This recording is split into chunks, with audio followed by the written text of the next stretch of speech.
Okay, you will have enjoyed this video for sure because it highlights so many aspects that you probably already saw in other case studies that we discussed. And I just want to highlight a few, and then I'll introduce you to Shai de Toledo, who you've already seen speaking in the video.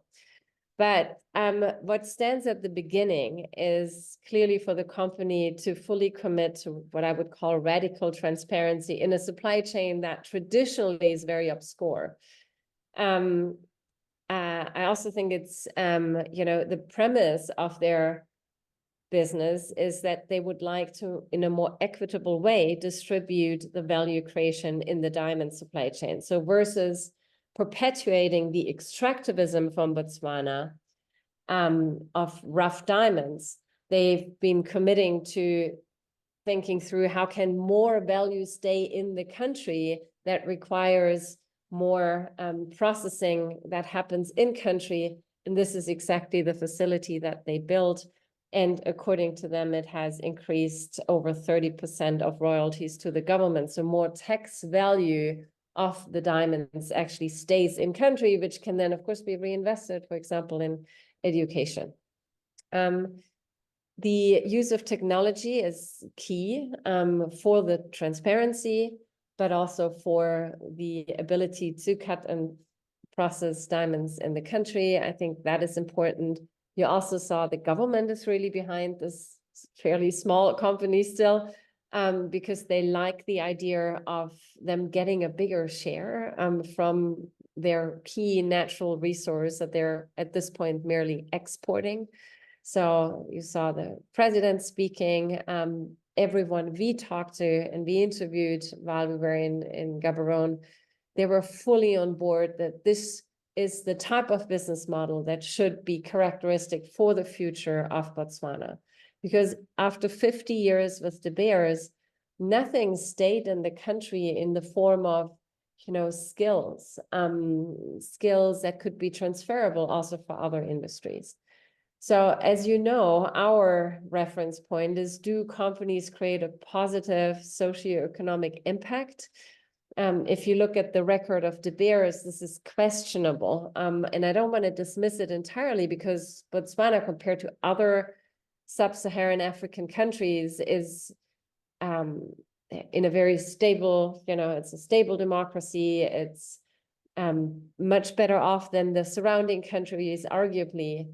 However, given the wealth that they've exported, they should be in a different place in terms of their economic development, because you've seen the export numbers and the dependency on diamonds. They weren't able to diversify away from diamonds. And after 50 years, that should be the case. They should have developed also other industries, and there should be skills and capabilities in the country that could be used not just for diamond mining. And to be honest, the mining communities that we visited around Lucara, the Lucara mine, it's very sad to see that after 50 years of diamond mining, those communities closest to the mines remain incredibly poor. They're really struggling. People in the mining business are struggling in Botswana, and that indicates that there is no fair distribution of the value creation of diamonds. And this is something that our guest speaker today set out to challenge. Shai, can you hear us? Can you switch your camera on? I'm really delighted to have you here. We had such a good time in Botswana together. I loved learning about your company. I think this video is wonderful.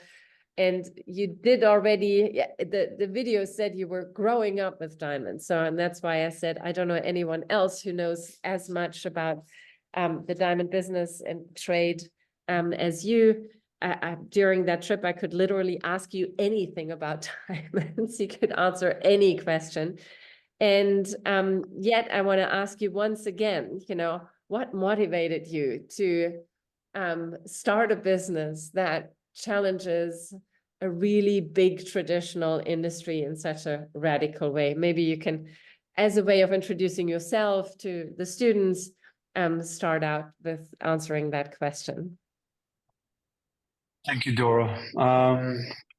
And pleasure to be part of your class and a part of your school. I think what motivated us was an evolving need was and how it started is not where we are now. It started by identifying from a very cold business perspective a need in the market. I was spending a lot of time in Asia, and I was in charge on some of their supply chain.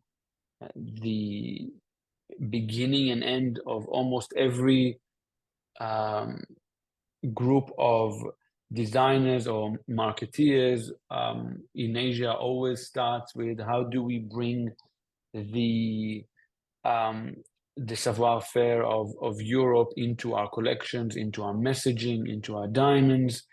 And then when we looked at what does Europe truly provide in that sense, we could only conclude that it's providing design of jewelry, but not the production of this asset. And as you mentioned in your intro, 99 point something percent of all stones are done in India. And that is something that the luxury brand, and as you mentioned, for example, the Richemont Group, is not something that they necessarily want to let the consumer know, because almost everything else that they sell is with the brand of Cartier, whether it comes with a blue box or in a red box in their case. They're selling their brands and they don't want the consumer to be aware that they're actually buying it in India. And that's a bit less of a luxury feel, especially with the price points that they're selling it. So it started from a real need of seeing the Asian companies um, and how they want to consume a European tradition that have vanished. Through that, we've done the impossible and created within 4 years the biggest facility in this hemisphere. But the size of the of the of the business was not what captured the eyes and the ears of the government, but rather the narrative that as we became more and more active in Botswana, we simply, um, on the border of sounding corny, fell in love with with the people. I fell in love with the local talent. And then, the question that we asked ourselves was, can we make money? Can we be profitable? Can we tell another story and also create a win-win? Not because we are great people, but rather because we realize that in order for us to have a sustainable business, sustainable over time, sustainable over different governments, sustainable different cycles of ups and down, the one thing we need to create is a bond with the community. And in that case, it's super easy because, as you mentioned in your description of Botswana, the community sits on the most expensive real estate known to man, but a lot of them do not see the direct benefit of it, even though the government has done phenomenally well for its people. So with this proof of concept that we have done, we started during COVID, we got the attention of the government, and once the government has come in and said, you know what, we love this narrative, we want to be a part of it. And we also want to make sure that you're not in this niche environment where you sell 150 to $200 million a year. How can we make your effect bigger?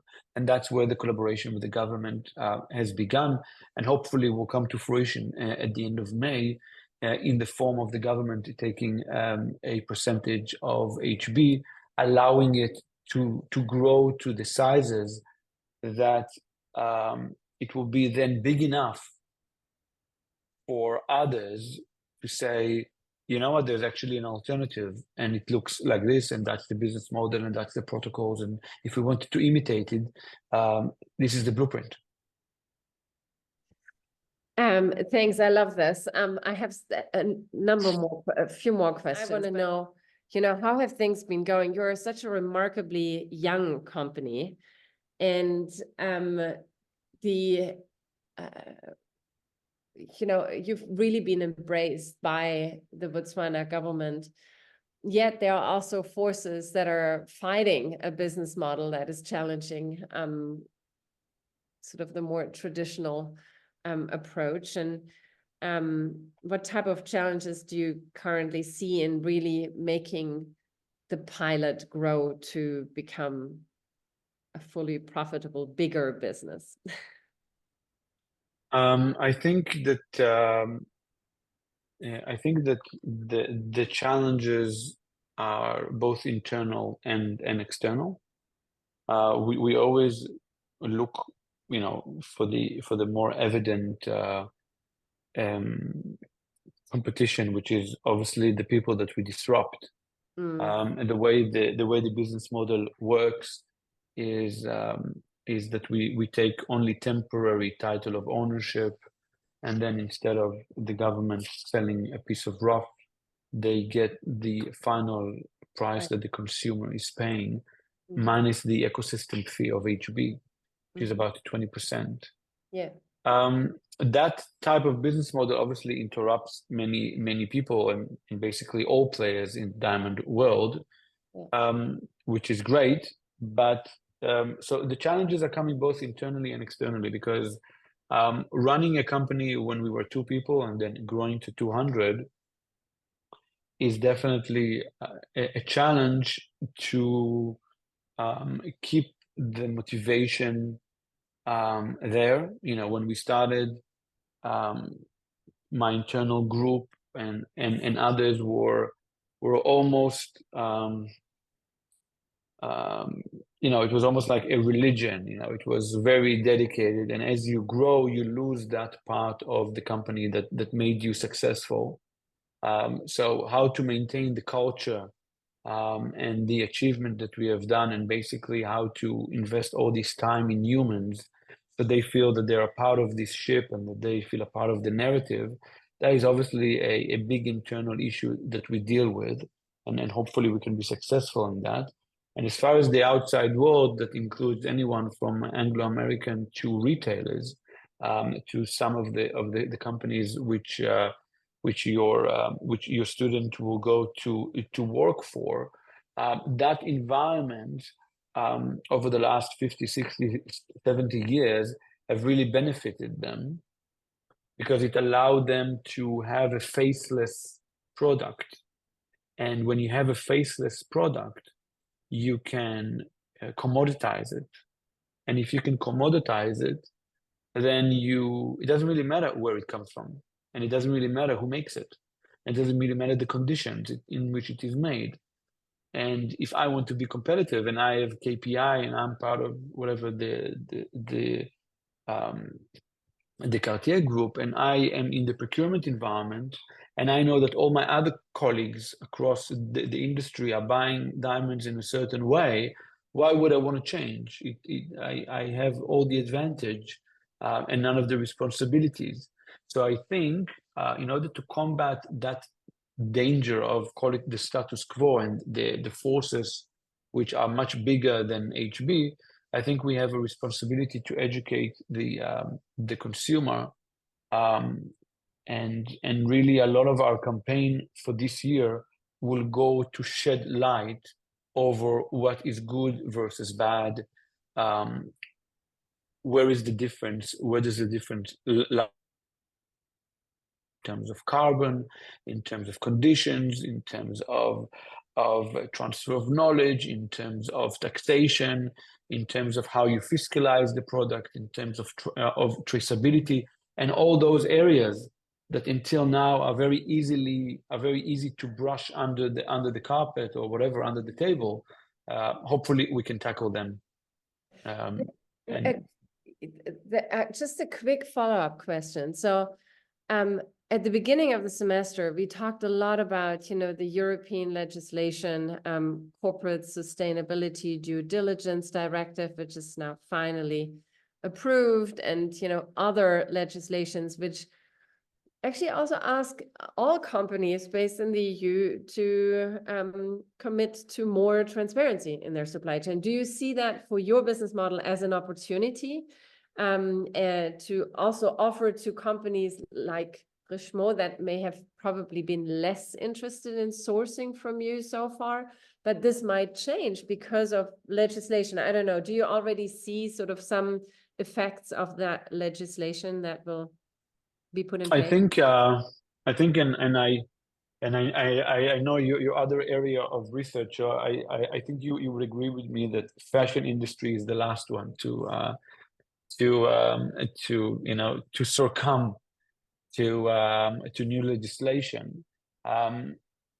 It's definitely an opportunity. It's more opportunity with companies which are less in the fashion industries, like the car industry, which have a lot of diamonds in their brakes, and as you mentioned, are now subject to the new legislation, which is happening. There's a certain pushback from some of these companies saying that it gives others a competitive advantage that they don't do it. But whether it happens this year or next year, it's certainly coming. So that is certainly an advantage. I tend to think that a commercial incentive has more power than regulation. So if we can create the proper incentives by creating two types of market, one for the commodity and one for the one with the provenance and the one with the proper business model behind them and the proper audit and all those, we hope that the commercial incentive in which those diamonds will be traded in would be the catalyzer rather than the government ask me to. But it remains to be seen, but yeah, it certainly has a potential. I love that comment that the commercial incentives will be stronger than the legislative requirements. Also something to my students to consider for your paper. So you have to convince a senior management team to take on a human rights challenge. If you only use the argument of, well, it's now legally required, then, you know, you will only be able to advance a minimalist version, a compliance version, and not probably a fully transformative business model. So consider that comment also for your papers. But now I can see there's a student waiting to ask a question. I have a question about, I'm pretty skeptical about the fact that people who buy diamond have a sensible thing for human rights. And the problem in the diamond industry is that, for example, there is a restriction about Russian diamonds. But what happened is that they go to India, they're manufactured there, and they goes back to Europe by other ways. And there's not really a consensus on the political thing, on the political wing.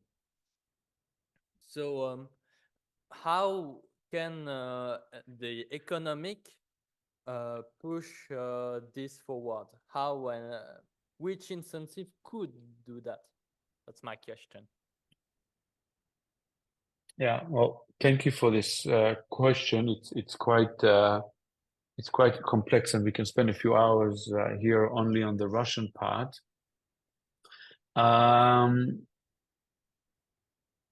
I think your initial comment that the consumer doesn't really care about anything that you learn in this class is probably the right call. It's probably the same assumption that you can say for any person who buys it at Zara or H&M as well. So I can only assume that you refer to consumptions of people for the sake of vanity, because as diamonds are a source of vanity, and as per some of the Zara clothes that we buy, are all in this sense. And I guess when it comes to this level of purchases, most humans are the same. As far as Russia is concerned, you're absolutely right. If anything, the prices of diamonds have declined since the embargo on Russian stones. And indeed, you're correct that either from Dubai, Antwerp, or India, the stones are rerouted in such a way that they find themselves into the market. So absolutely, you're right on that. There is absolutely no incentive to any of the players. I could say there's a lot of bad players, but in this game, but the reality is that all of them are bad players. All of them that currently benefit from the status quo are bad players.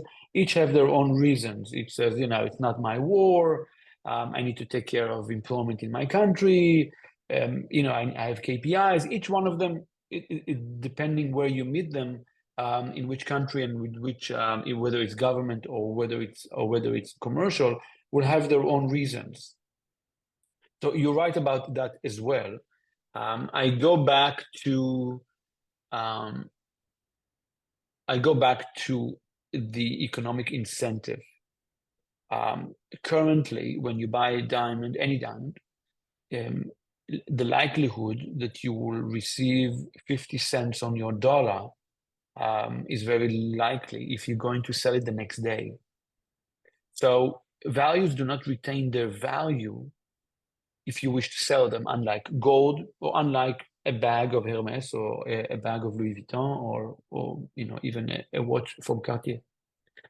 If anything, they can appreciate over time. And in some cases of watches from your country, they even appreciate the moment that you leave the store. So as long as diamonds cannot be distinguished and cannot create an appreciating value, then it will be extremely sensitive to price points. And once something is sensitive to a price point, cost becomes the big motivator. Cost of the buyers of the rough, cost of the manufacturers of the polish, cost of the buyers of the wholesalers, and cost of the buyers of the retailer, and cost eventually of the consumer. So this price sensitivity is ridiculous, because luxury in its essence is a detachment from common sense.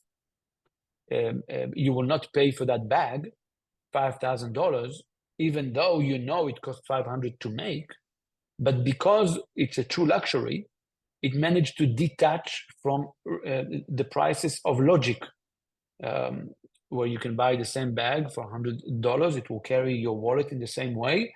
But some entity has managed to sell you successfully a luxury product that has been detached from price sensitivity. Once you are able to do that, then you are able to retain the value of your diamonds. And then you start to care, because if some of the diamonds that you would buy will depreciate, and some of the diamonds that you buy will appreciate, here is your economic incentive to buy only the right diamond, not because you're a good person, and not because you're not vain, simply because you care about your pocket. And then suddenly you now also carry yourself, I care about the environment as well. So I think environment, ESG, doing good for someone else, unfortunately, always comes second.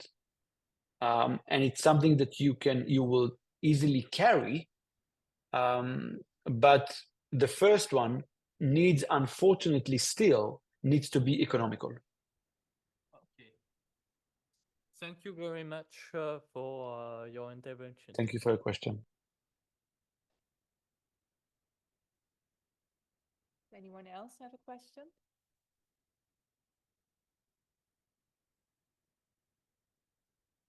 I also have a question. I was wondering if there also has been any positive interest, if there's anyone interested in maybe replicating that model.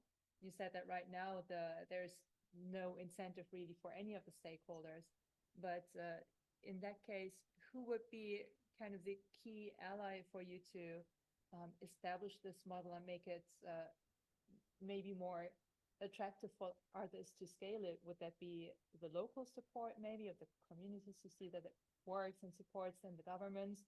Or do you think it's really the demand side that needs to push further for this? Thank you for your question. I guess the answer is all of the above and all. So I guess we need the right retail partner on a B2B level. We need to reach the consumer alone on a B2C level. We need the help of the local regulators here in Europe, and we need the regulator and the support of the African government. So all of the above. Now, what have we done until now is to collaborate with the government of Botswana, so we could move from a turnover of roughly $200 million a year to a turnover of $1 billion by 2027. And that means that we will see an incremental income of incremental source from the mine coming into the hands of HB, and then hopefully creating economies of scale that would simply make it impossible for you to ignore moving forward. So the answer is we need all of the above. We cannot just say we believe the best route is only the consumer, because only the consumer really, we can only reach the final consumer. If we want to grow in the pace that we grow, and if we want to use the momentum that we have since our birth of 2020, we simply have to work on all fronts at the same time. May I ask another question? So as I met you and your colleagues, you introduced the company as a tech company, not as a diamond company. And, that was so surprising to me, that you focus on the tech part that currently is used in the context of diamonds, but could certainly also be applied to other commodities. And maybe you can elaborate a bit on, the role that technology plays for your business model, and how you could see your tech innovations also being applied in other contexts and for other commodities. Yes, absolutely, Doris. That's a fantastic question. I should probably started with it when I spoke about HB. So at the core, there is a beautiful terminology which I was exposed to in 2016, but a beautiful assistant professor in Melbourne that was then one of the world specialists in cryptology. And he introduced me totally by accident. I met him at the library while I was waiting for my wife to do her PhD. And he introduced me to the notion of zero knowledge proof. And that notion of zero knowledge proof is so, not to take too much time of the class, but it's how to create proof of work that the other side necessarily cannot see it, but without that proof of work, we cannot proceed to the next stage. And that zero knowledge proof has helped us create a zero knowledge architecture. and zero trust organization. So this is both a terminology from how you build your secret garden, or your garden on the cloud, in terms of who is allowed to access and who can see what and in which processes.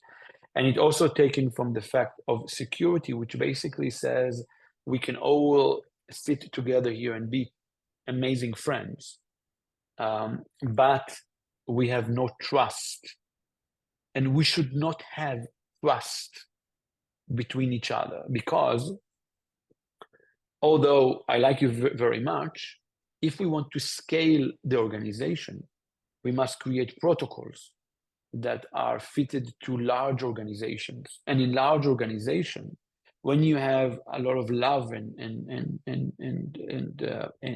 friendship, that leads to collusion.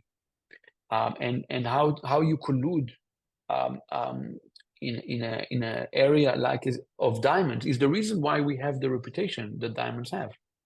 The reason why this movie was so successful, because there was no counter argument against blood diamonds, because everybody's afraid, and it's very shoo-shoo, and nobody's allowed to talk, and it's full of opaqueness, and everybody makes great money. But the result is that everybody thinks that you're a crook, and the result is that it's probably easier for a Colombian drug lord to get credit in a bank than a diamantaire. So what we came is from the get-go, we come and say, we need to change this environment. And the only way to change it is basically to build an organization that can constantly be audited. But more than that, through the life cycle of the stones, where there is thousands of interactions, thousands of publishers, a publisher is unable to move to the next stage without receiving that proof of work from the process that came before it. So at the heart of the operation is a phenomenal investment in R&D, a great partnership with Microsoft that allowed us to create tailored tools, both from a ledger perspective, from the blockchain, internal and external, but also in terms of how do we process and how we're being audited. So at the core of all this is indeed a tech heart that only happens to deal with diamonds. And our biggest success, or how success looks like for the future, is that we're simply able to imitate the structures, the protocols, and then says, look, we realize that it's complex. We're realizing that building a supply chain from the ground up is complex. We realize that not following into all the other hardware, then software, and psyche of the current industry is difficult. But wait a second, here is a book that gives you the tools that if you just follow that, here is, and very similar to open code, when, of course, HB is using that code now to get the competitive advantage that we want in the field of diamonds. But the idea is to bring this accessibility to the rest of the market and basically tell to them, you don't need to do it by yourself. There's no need to reinvent any wheel. We've done the work, and we're more than happy for you to add on it or for you to fix it. But at least here is the fundamental of what we think is the proper supply chain. I think this is really exciting because it highlights supply chain innovation broadly, you know, not just in the context of diamonds. You're playing that out in the diamond context, but clearly the applicability could be much broader. And it all starts with tech innovations that support traceability. That's something that companies have been struggling with for such a long time now, and most are nowhere, to be honest. I'm really excited about seeing where this goes.